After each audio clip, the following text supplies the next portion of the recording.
بسم اللہ الرحمن الرحیم۔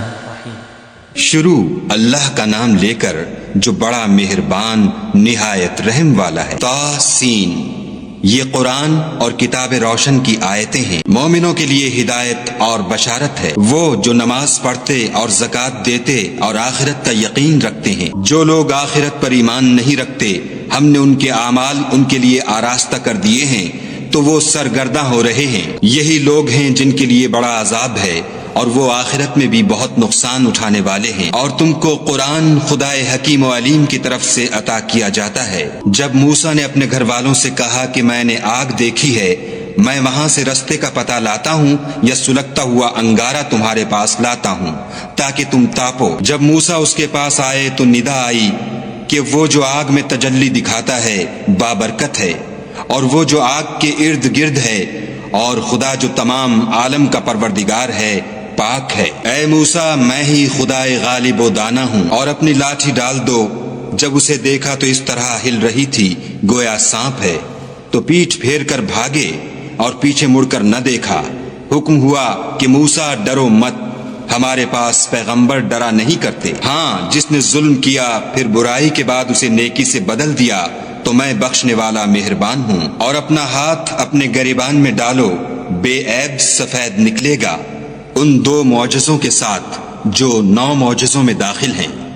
فرعون اور اس کی قوم کے پاس جاؤ کہ وہ بد کردار لوگ ہیں۔ جب ان کے پاس ہماری روشن نشانیاں پہنچیں، کہنے لگے یہ صریح جادو ہے۔ اور ہم نے داؤد اور سلیمان کو علم بخشا، اور انہوں نے کہا کہ خدا کا شکر ہے جس نے ہمیں اپنے بہت سے مومن بندوں پر فضیلت دی۔ اور سلیمان داؤد کے قائم مقام ہوئے اور کہنے لگے کہ لوگوں، ہمیں خدا کی طرف سے جانوروں کی بولی سکھائی گئی ہے اور ہر چیز عنایت فرمائی گئی ہے، بے شک یہ اس کا صریح فضل ہے۔ اور سلیمان کے لیے جنوں اور انسانوں اور پرندوں کے لشکر جمع کیے گئے اور وہ قسم وار کیے گئے تھے، یہاں تک کہ جب چیونٹیوں کے میدان میں پہنچے تو ایک چیونٹی نے کہا کہ چیونٹیوں اپنے اپنے بلوں میں داخل ہو جاؤ، ایسا نہ ہو کہ سلیمان اور اس کے لشکر تم کو کچل ڈالیں اور ان کو خبر بھی نہ ہو۔ تو وہ اس کی بات سے ہنس پڑے اور کہنے لگے کہ اے پروردگار، مجھے توفیق عنایت کر کہ جو احسان تو نے مجھ پر اور میرے ماں باپ پر کیے ہیں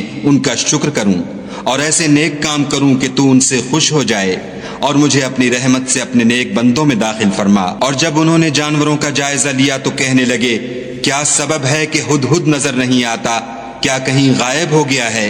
میں اسے سخت سزا دوں گا یا ذبح کر ڈالوں گا، یا میرے سامنے اپنی بے قصوری کی دلیل صریح پیش کرے۔ ابھی تھوڑی ہی دیر ہوئی تھی کہ ہدہد موجود ہوا اور کہنے لگا کہ مجھے ایک ایسی چیز معلوم ہوئی ہے جس کی آپ کو خبر نہیں، اور میں آپ کے پاس شہر سبا سے ایک یقینی خبر لے کر آیا ہوں۔ میں نے ایک عورت دیکھی کہ ان لوگوں پر بادشاہت کرتی ہے اور ہر چیز اسے میسر ہے، اور اس کا ایک بڑا تخت ہے۔ میں نے دیکھا کہ وہ اور اس کی قوم خدا کو چھوڑ کر آفتاب کو سجدہ کرتے ہیں، اور شیطان نے ان کے اعمال انہیں آراستہ کر دکھائے ہیں اور ان کو رستے سے روک رکھا ہے، پس وہ رستے پر نہیں آتے اور نہیں سمجھتے کہ خدا کو جو آسمانوں اور زمین میں چھپی چیزوں کو ظاہر کر دیتا اور تمہارے پوشیدہ اور ظاہر اعمال کو جانتا ہے، کیوں سجدہ نہ کریں۔ خدا کے سوا کوئی عبادت کے لائق نہیں، وہی عرش عظیم کا مالک ہے۔ سلیمان نے کہا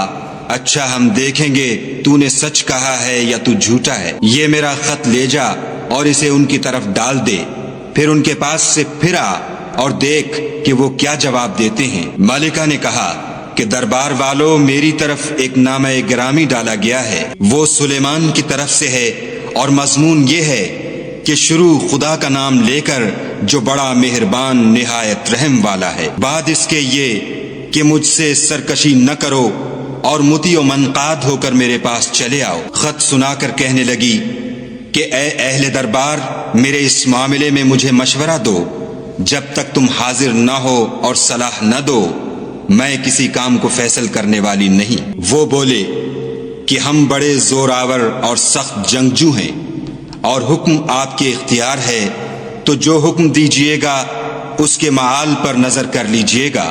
اس نے کہا کہ بادشاہ جب کسی شہر میں داخل ہوتے ہیں تو اس کو تباہ کر دیتے ہیں اور وہاں کے عزت والوں کو ذلیل کر دیا کرتے ہیں، اور اسی طرح یہ بھی کریں گے۔ اور میں ان کی طرف کچھ تحفہ بھیجتی ہوں اور دیکھتی ہوں کہ قاصد کیا جواب لاتے ہیں۔ جب قاصد سلیمان کے پاس پہنچا تو سلیمان نے کہا، کیا تم مجھے مال سے مدد دینا چاہتے ہو؟ جو کچھ خدا نے مجھے عطا فرمایا ہے وہ اس سے بہتر ہے جو تمہیں دیا ہے۔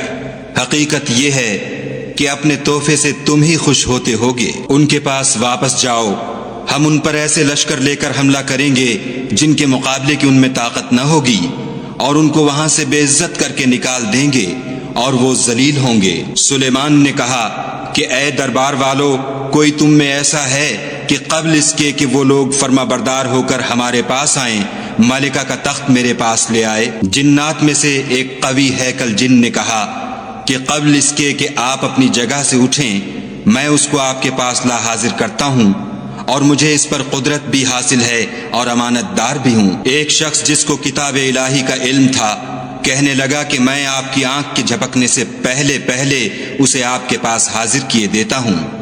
جب سلیمان نے تخت کو اپنے پاس رکھا ہوا دیکھا تو کہا کہ یہ میرے پروردگار کا فضل ہے تاکہ مجھے آزمائے کہ میں شکر کرتا ہوں یا کفران نعمت کرتا ہوں، اور جو شکر کرتا ہے تو اپنے ہی فائدے کے لیے شکر کرتا ہے، اور جو ناشکری کرتا ہے تو میرا پروردگار بے پرواہ اور کرم کرنے والا ہے۔ سلیمان نے کہا کہ ملکہ کے امتحان عقل کے لیے اس کے تخت کی صورت بدل دو، دیکھیں کہ وہ سوجھ بوجھ رکھتی ہے یا ان لوگوں میں سے ہے جو سوجھ نہیں رکھتے۔ جب وہ آ پہنچی تو پوچھا گیا کہ کیا آپ کا تخت بھی اسی طرح کا ہے؟ اس نے کہا کہ یہ تو گویا ہو بہو وہی ہے، اور ہم کو اس سے پہلے ہی سلیمان کی عظمت و شان کا علم ہو گیا تھا، اور ہم فرما بردار ہیں۔ اور وہ جو خدا کے سوا اور کی پرستش کرتی تھی، سلیمان نے اس کو اس سے منع کیا۔ اس سے پہلے تو وہ کافروں میں سے تھی۔ پھر اس سے کہا گیا کہ محل میں چلیے۔ جب اس نے اس کے فرش کو دیکھا تو اسے پانی کا حوض سمجھا اور کپڑا اٹھا کر اپنی پنڈلیاں کھول دیں۔ سلیمان نے کہا، یہ ایسا محل ہے جس کے نیچے بھی شیشے جڑے ہوئے ہیں۔ وہ بول اٹھی کہ پروردگار، میں اپنے آپ پر ظلم کرتی رہی تھی، اور اب میں سلیمان کے ہاتھ پر خدائے رب العالمین پر ایمان لاتی ہوں۔ اور ہم نے سمود کی طرف ان کے بھائی صالح کو بھیجا کہ خدا کی عبادت کرو، تو وہ دو فریق ہو کر آپس میں جھگڑنے لگے۔ صالح نے کہا کہ اے قوم، تم بھلائی سے پہلے برائی کے لیے کیوں جلدی کرتے ہو، اور خدا سے بخشش کیوں نہیں مانگتے تاکہ تم پر رحم کیا جائے؟ وہ کہنے لگے کہ تم اور تمہارے ساتھی ہمارے لیے شگون بد ہیں۔ صالح نے کہا کہ تمہاری بدشگونی خدا کی طرف سے ہے، بلکہ تم ایسے لوگ ہو جن کی آزمائش کی جاتی ہے۔ اور شہر میں 9 شخص تھے جو ملک میں فساد کیا کرتے تھے اور اصلاح سے کام نہیں لیتے تھے۔ کہنے لگے کہ خدا کی قسم کھاؤ کہ ہم رات کو اس پر اور اس کے گھر والوں پر شب خون ماریں گے، پھر اس کے وارثوں سے کہہ دیں گے کہ ہم تو اس کے گھر والوں کے موقع ہلاکت پر گئے ہی نہیں، اور ہم سچ کہتے ہیں۔ اور وہ ایک چال چلے اور ہم بھی ایک چال چلے، اور ان کو کچھ خبر نہ ہوئی۔ تو دیکھ لو کہ ان کی چال کا انجام کیسا ہوا۔ ہم نے ان کو اور ان کی قوم سب کو ہلاک کر ڈالا۔ اب یہ ان کے گھر ان کے ظلم کے سبب خالی پڑے ہیں۔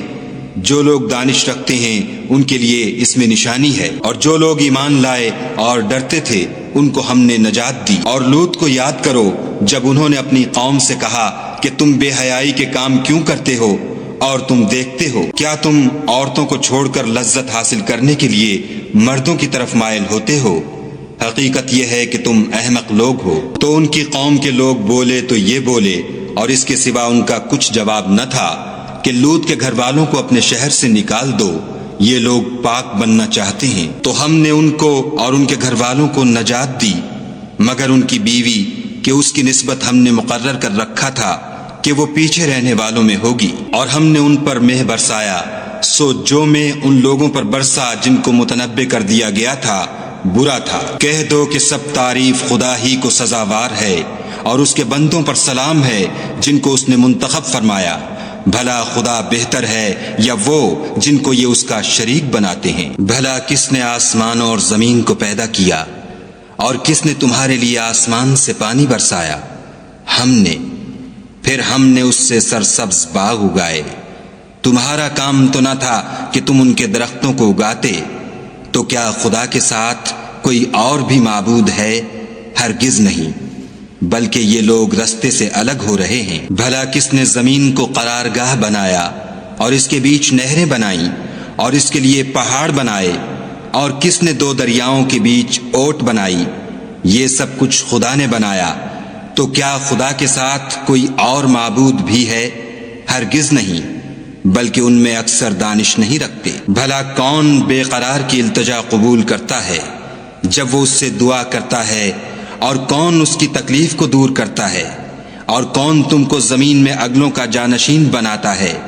یہ سب کچھ خدا کرتا ہے، تو کیا خدا کے ساتھ کوئی اور معبود بھی ہے؟ ہرگز نہیں، مگر تم بہت کم غور کرتے ہو۔ بھلا کون تم کو جنگل اور دریا کے اندھیروں میں رستہ بتاتا، اور کون ہواؤں کو اپنی رحمت کے آگے خوشخبری بنا کر بھیجتا ہے؟ یہ سب کچھ خدا کرتا ہے، تو کیا خدا کے ساتھ کوئی اور معبود بھی ہے؟ ہرگز نہیں۔ یہ لوگ جو شرک کرتے ہیں، خدا کی شان اس سے بلند ہے۔ بھلا کون خلقت کو پہلی بار پیدا کرتا، پھر اس کو بار بار پیدا کرتا رہتا ہے؟ اور کون تم کو آسمان اور زمین سے رزق دیتا ہے؟ یہ سب کچھ خدا کرتا ہے، تو کیا خدا کے ساتھ کوئی اور معبود بھی ہے؟ ہرگز نہیں۔ کہہ دو کہ مشرکو، اگر تم سچے ہو تو دلیل پیش کرو۔ کہہ دو کہ جو لوگ آسمانوں اور زمین میں ہیں خدا کے سوا غیب کی باتیں نہیں جانتے، اور نہ یہ جانتے ہیں کہ کب زندہ کر کے اٹھائے جائیں گے، بلکہ آخرت کے بارے میں ان کا علم منتہی ہو چکا ہے، بلکہ وہ اس سے شک میں ہیں، بلکہ اس سے اندھے ہو رہے ہیں۔ اور جو لوگ کافر ہیں کہتے ہیں کہ جب ہم اور ہمارے باپ دادا مٹی ہو جائیں گے تو کیا ہم پھر قبروں سے نکالے جائیں گے؟ یہ وعدہ ہم سے اور ہمارے باپ دادا سے پہلے سے ہوتا چلا آیا ہے۔ کہاں کا اٹھنا اور کیسی قیامت، یہ تو صرف پہلے لوگوں کی کہانیاں ہیں۔ کہہ دو کہ ملک میں چلو پھرو، پھر دیکھو کہ گناہ گاروں کا انجام کیا ہوا، اور ان کے حال پر غم نہ کرنا، اور نہ ان چالوں سے جو یہ کر رہے ہیں تنگ دل ہونا، اور کہتے ہیں کہ اگر تم سچے ہو تو یہ وعدہ کب پورا ہوگا؟ کہہ دو کہ جس عذاب کے لیے تم جلدی کر رہے ہو شاید اس میں سے کچھ تمہارے نزدیک آ پہنچا ہو، اور تمہارا پروردگار تو لوگوں پر فضل کرنے والا ہے، لیکن ان میں سے اکثر شکر نہیں کرتے۔ اور جو باتیں ان کے سینوں میں پوشیدہ ہوتی ہیں اور جو کام وہ ظاہر کرتے ہیں، تمہارا پروردگار ان سب کو جانتا ہے۔ اور آسمانوں اور زمین میں کوئی پوشیدہ چیز نہیں ہے مگر وہ کتاب روشن میں لکھی ہوئی ہے۔ بے شک یہ قرآن بنی اسرائیل کے سامنے اکثر باتیں جن میں وہ اختلاف کرتے ہیں بیان کر دیتا ہے، اور بے شک یہ مومنوں کے لیے ہدایت اور رحمت ہے۔ تمہارا پروردگار قیامت کے روز ان میں اپنے حکم سے فیصلہ کر دے گا، اور وہ غالب اور علم والا ہے۔ تو خدا پر بھروسہ رکھو، تم تو حق صریح پر ہو۔ کچھ شک نہیں کہ تم مردوں کو بات نہیں سنا سکتے، اور نہ بہروں کو جبکہ وہ پیٹھ پھیر کر پھر جائیں آواز سنا سکتے ہو، اور نہ اندھوں کو گمراہی سے نکال کر رستہ دکھا سکتے ہو۔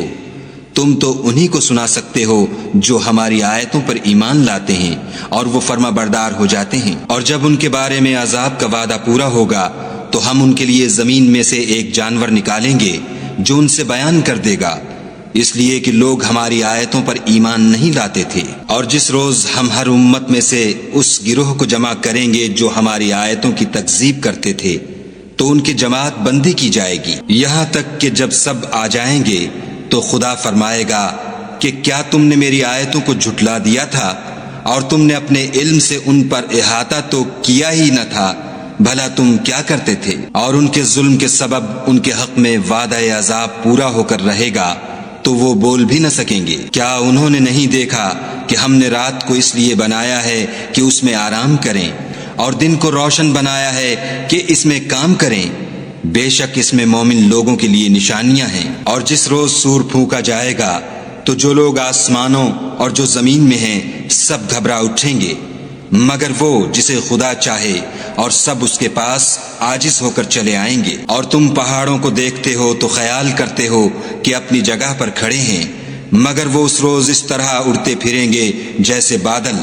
یہ خدا کی کاریگری ہے جس نے ہر چیز کو مضبوط بنایا، بے شک وہ تمہارے سب افعال سے باخبر ہے۔ جو شخص نیکی لے کر آئے گا تو اس کے لیے اس سے بہتر بدلہ تیار ہے، اور ایسے لوگ اس روز گھبراہٹ سے بے خوف ہوں گے، اور جو برائی لے کر آئے گا تو ایسے لوگ اوندھے منہ دوزخ میں ڈال دیے جائیں گے۔ تم کو تو انہی اعمال کا بدلہ ملے گا جو تم کرتے رہے ہو۔ کہہ دو مجھ کو یہی ارشاد ہوا ہے کہ اس شہر مکہ کے مالک کی عبادت کروں جس نے اس کو محترم اور مقام ادب بنایا ہے، اور سب چیز اسی کی ہے، اور یہ بھی حکم ہوا ہے کہ اس کا حکم بردار رہوں، اور یہ بھی کہ قرآن پڑھا کروں۔ تو جو شخص راہ راست اختیار کرتا ہے تو اپنے ہی فائدے کے لیے اختیار کرتا ہے، اور جو گمراہ رہتا ہے تو کہہ دو کہ میں تو صرف نصیحت کرنے والا ہوں، اور کہو کہ خدا کا شکر ہے وہ تم کو عنقریب اپنی نشانیاں دکھائے گا تو تم ان کو پہچان لوگے، اور جو کام تم کرتے ہو تمہارا پروردگار ان سے بے خبر نہیں ہے۔